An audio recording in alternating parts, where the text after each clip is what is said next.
It's Christmas season once again. Now, Christmas is different things to different people. Even amongst ourselves, we see it differently. We represent a hodgepodge of ideas about the season. To many, it's commercial. It is an opportunity to make money.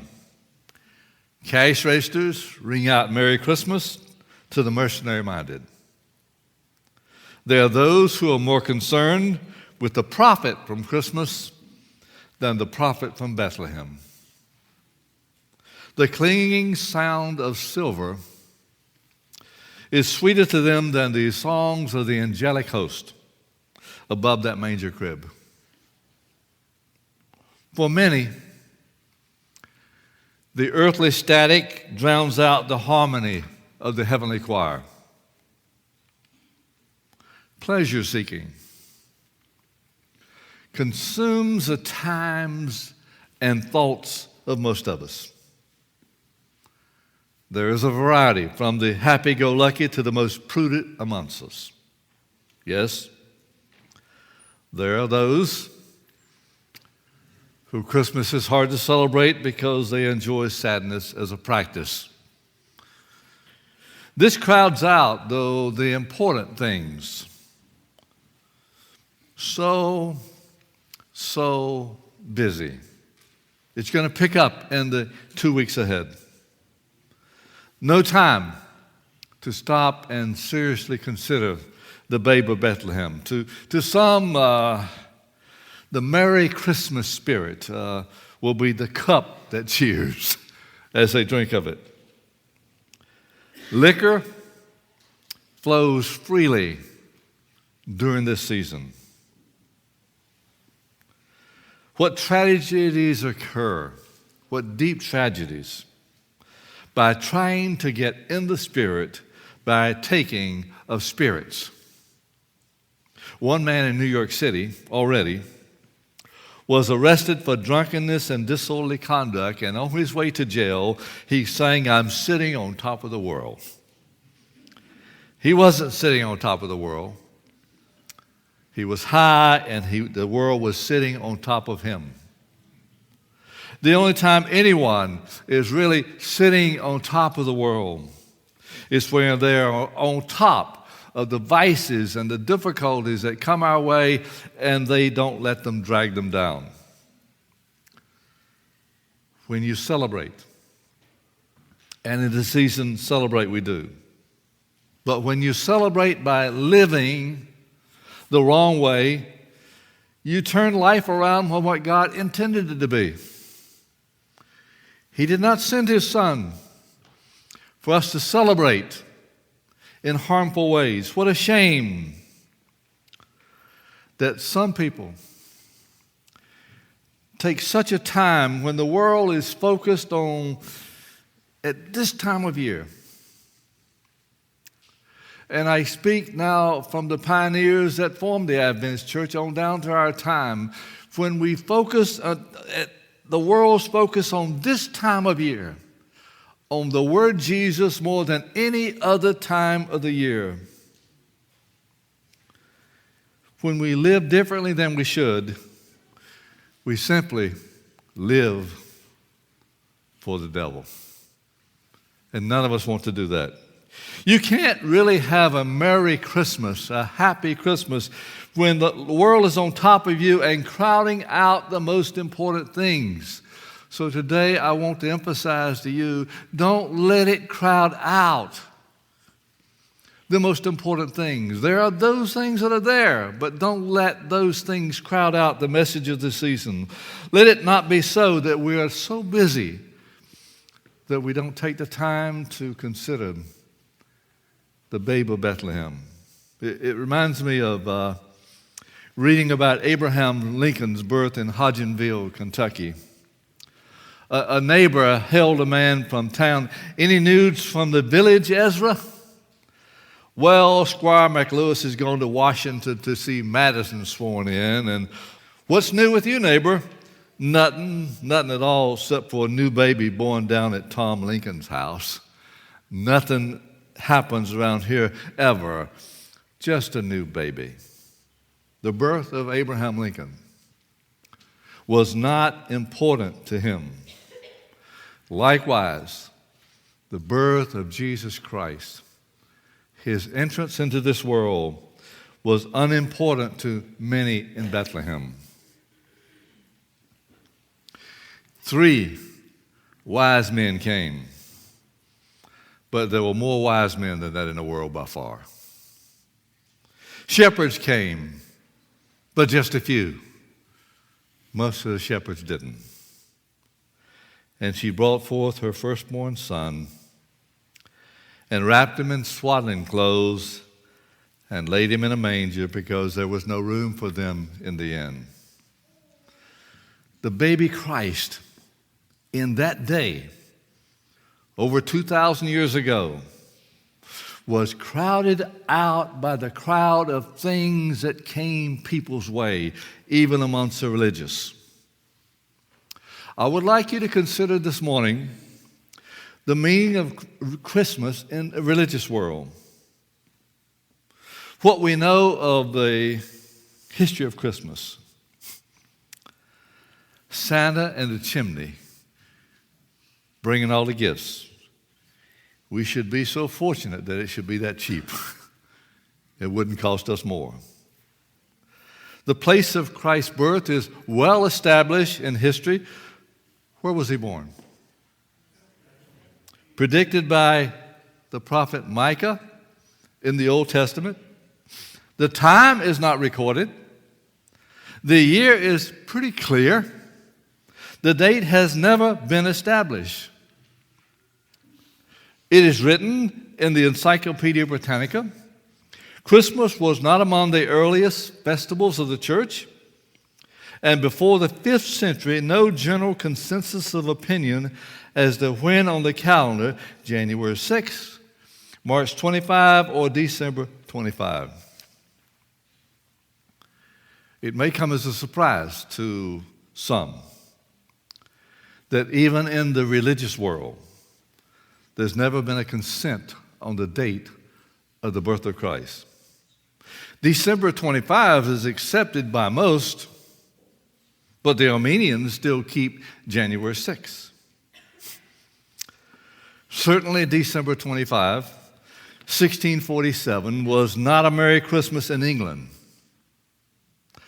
The Puritans, a religious group, came to power and in the 17th century and attempted to do away with Christmas.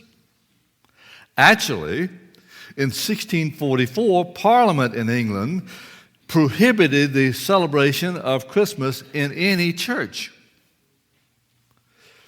In 1647, they made it a crime to celebrate Christmas in any way, even in the privacy of your own home.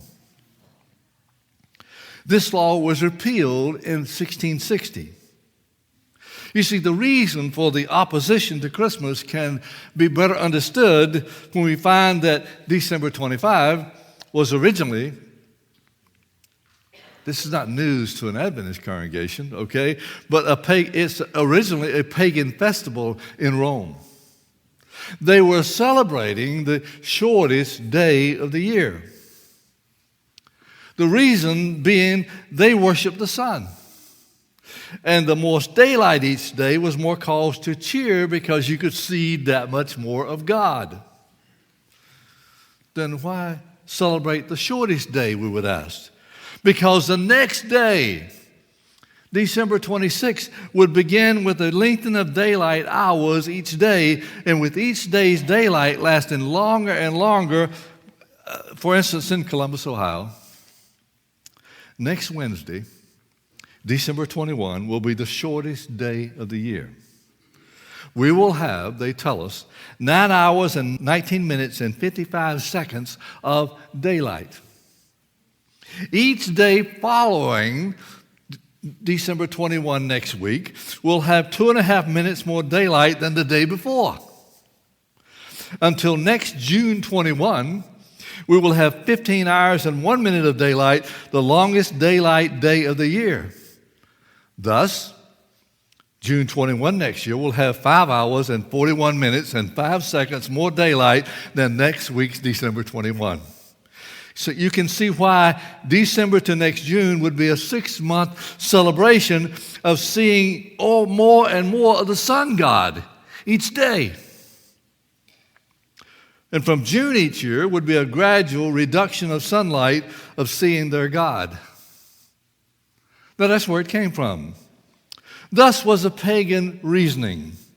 They really kicked up a mighty celebration around December 25 of each year. The pagan festival with its merrymaking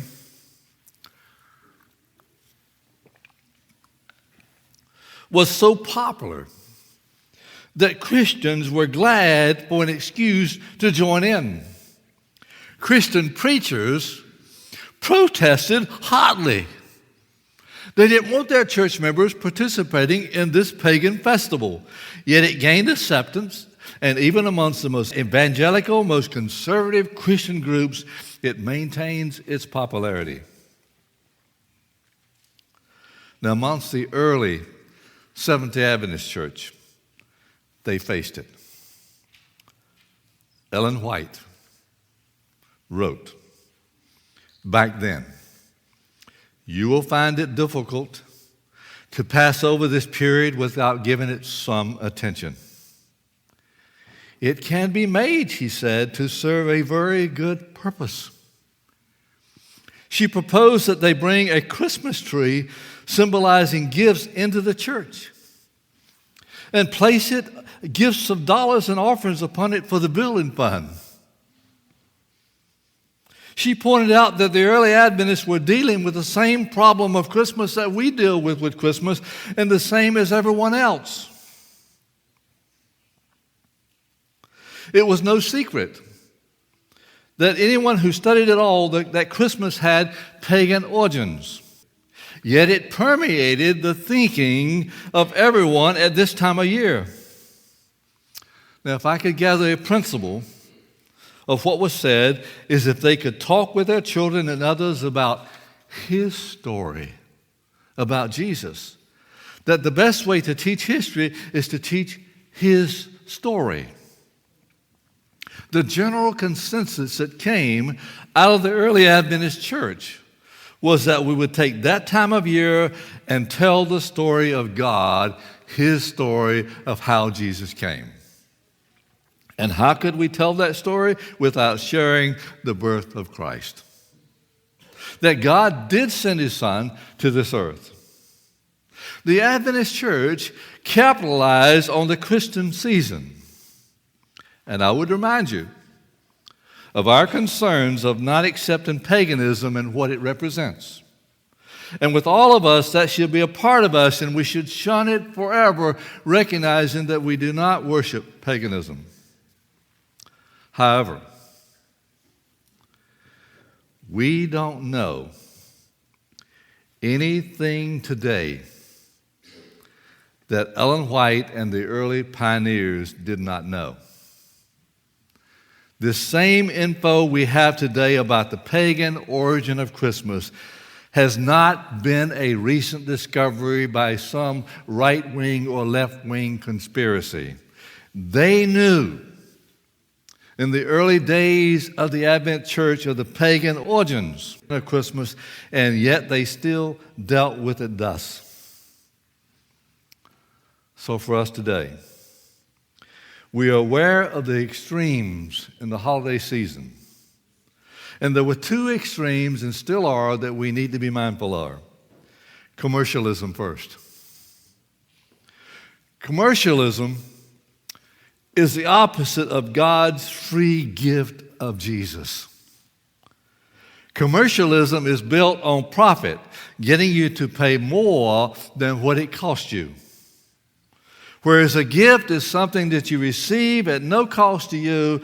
In return, you give your love back.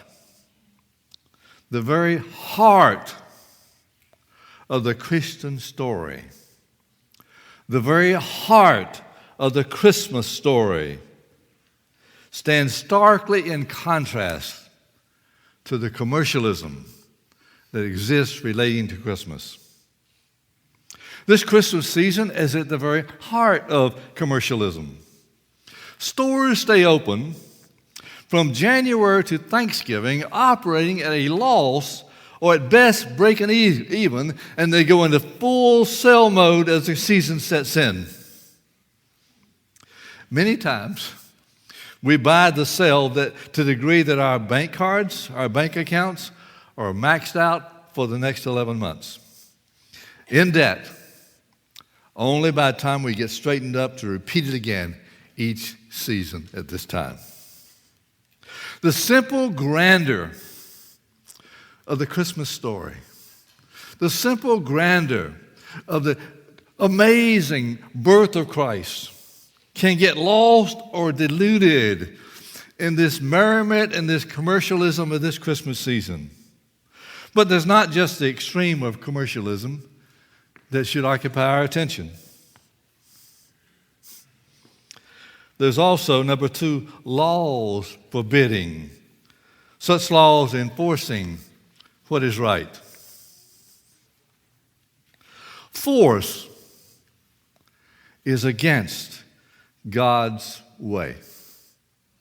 We know that, don't we? Sometimes with children, we try to figure how we do that, okay? Because it seems like we have to use force at times. But force is against God's way. We make a living by what we get for our labor. We make a life by what we get from God that's free. And in turn, we freely give. We would regard as wrong a law enforcing seventh-day Sabbath observance, would we not? We would regard that as wrong. Let us give the true history of Christmas in this season and not add some new thing, whether old or new, to impose on others as a part of our beliefs, to insist that they have to believe that particular thing along with the fundamental beliefs that we have no such teaching. Since the day, for instance, since the day that of early Adventism, we have practiced something thanks to a gentleman named Jasper Wayne, who I have never liked, okay? We practice an ingathering. Now, a lot of you younger ones, you don't even know what we're talking about, so let me just fill you in a little bit. We would, during the Christmas season as a church, how many of you know about this? Come on, let's see. Okay. How many of you don't know about it? Wow, okay. During the Christmas season, beginning at Thanksgiving, every night, we would attach speakers to the top of our cars. Is that not true?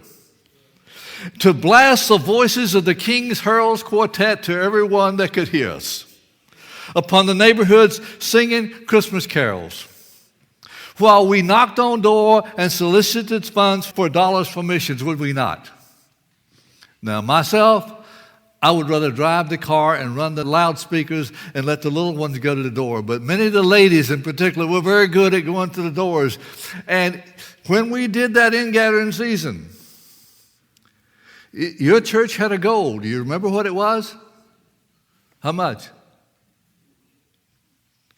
Have we forgotten? 25. Come on, treasurer, speak up. $25 per member. And until you got that goal, no one from the conference here, is there? The conference would harass you. And the pastors could not, with their families, go to visit relatives for Christmas until their church had the goal. In case you wonder why the pastors press it so heavy, okay? Well, at times singing Christmas carols ourselves as we went door to door. So don't ever tell me the traditional Adventist church didn't have something to sell by Christmas. Every year we did. We supported our missions by it. But it was no ordinary gift that God gave. We went door to door and asked people's gifts. But it was no ordinary gift that Jesus gave. That baby Jesus was a gift of God. That is a message for this season. That baby Jesus was a gift of God, the Savior of the world, today as much as it was then. What if that gift had never been given? What if we forget at this season? What if we get so entangled in the hype of Christmas that we don't share his story? What if, did you ever stop to think, what if there was no birth of Jesus? That he didn't come? That God didn't send his son? What kind of world would it be if God had forgotten to send us a gift, as of him we so often forget? If he had not given his only dear son, and we had no Savior yet, it wouldn't be Christmas to us here at all, but only a sad, dreary day. No souls would rejoice in his wondrous love, and nobody would have his story today. If God had forgotten and he had just been content in heaven with Jesus, his son. If God had been selfish and never sent a Savior, what would we have done? Of course, we, like the heathen that we criticize, in darkness would grope, not knowing the right way to live. And life would seem vain without heavenly hope if God had forgotten to give. But he did give. And there was that holy night.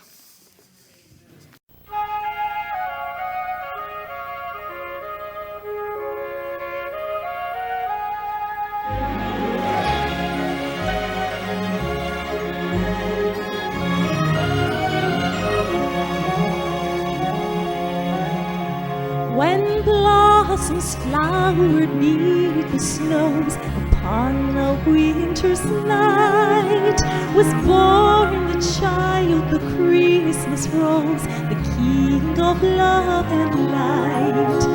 The angels sang, the shepherds sang, the grateful earth rejoiced,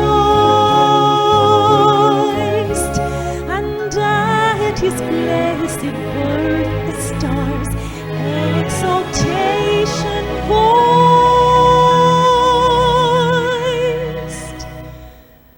Come, let us adore him. Oh, come, let us adore him. Oh, come, let us adore him, Christ the Lord.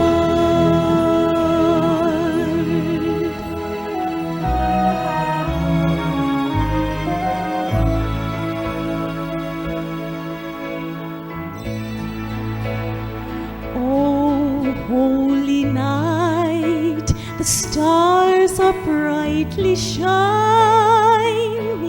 It is the night of the dear Savior's birth.